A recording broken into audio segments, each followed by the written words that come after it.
Hey guys, so today we're going to take a look at different ways you can crop your photos for Instagram using Lightroom.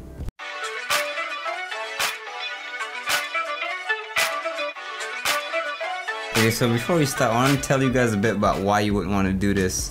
So whenever you take a photo with your point and shoot or DSLR, there's a good chance that you're probably going to use 3:2 aspect ratio. So let me see if I can focus this. So there's a good chance you'll be using a 3:2 aspect ratio because not only is it the default setting, but it also tends to capture, the whole frame. But if I switch it to something else, like let's say 16:9, you can see how there's gonna be black bars appearing at the top over here, and anything else as well. 4:3.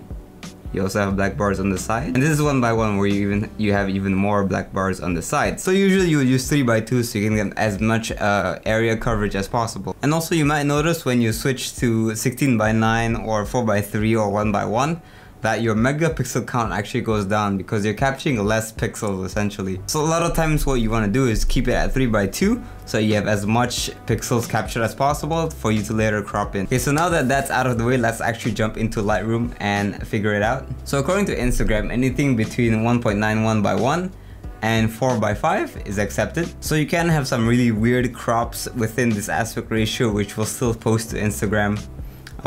But usually you want to keep it very standard and very consistent. So if you go to Lightroom, you can see that this is an example of a photo that is 3:2. And I can't process it Instagram directly because I have to crop it somehow. So I'll just go over to my develop tab, hit R, or I can hit this frame button and just choose an aspect ratio. So 4:5 will work and this will post just fine, but it's landscape, right? And that means 16:9 would work as well. If I really want to get into the frame, this will be my picture. That's very simple for anything that is like, landscape wise. But what if you have something that is, portrait? So this is something that also won't post to Instagram because it was shot vertically like this with a 3:2 aspect ratio, which means we need to crop it. And because there's a lot of space on top, we don't actually need all the space on top, and we can just go with a standard 4:5 crop. Move it down, there you go, done. But what if you want to turn a landscape shot into a portrait shot? So if you just try and do it by cropping and selecting 4:5, you'll get sort of this square, and you won't get like the portrait view where it's tall instead of wide.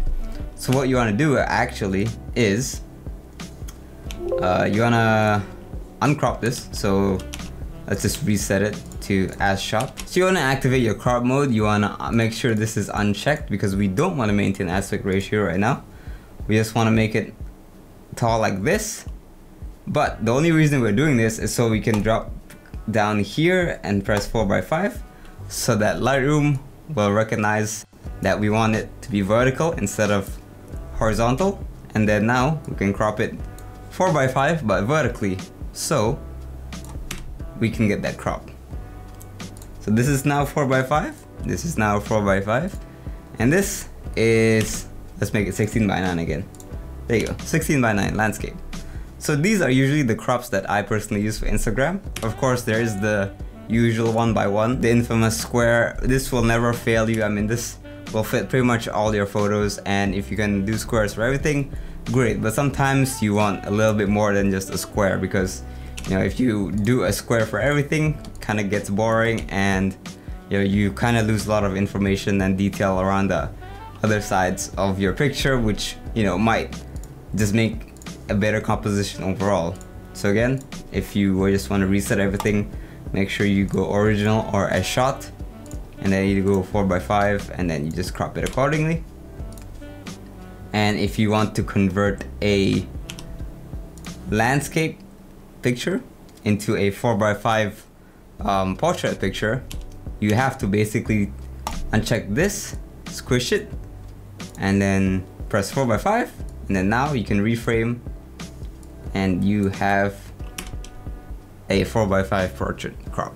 But that was it, guys. So hopefully this was helpful, and in the next tutorial I'm gonna cover how I actually did this edit, which before looks like this, and then how I accidentally kind of made it like this. So yeah, that's gonna be the next tutorial, and I'll see you guys in the next one. Peace.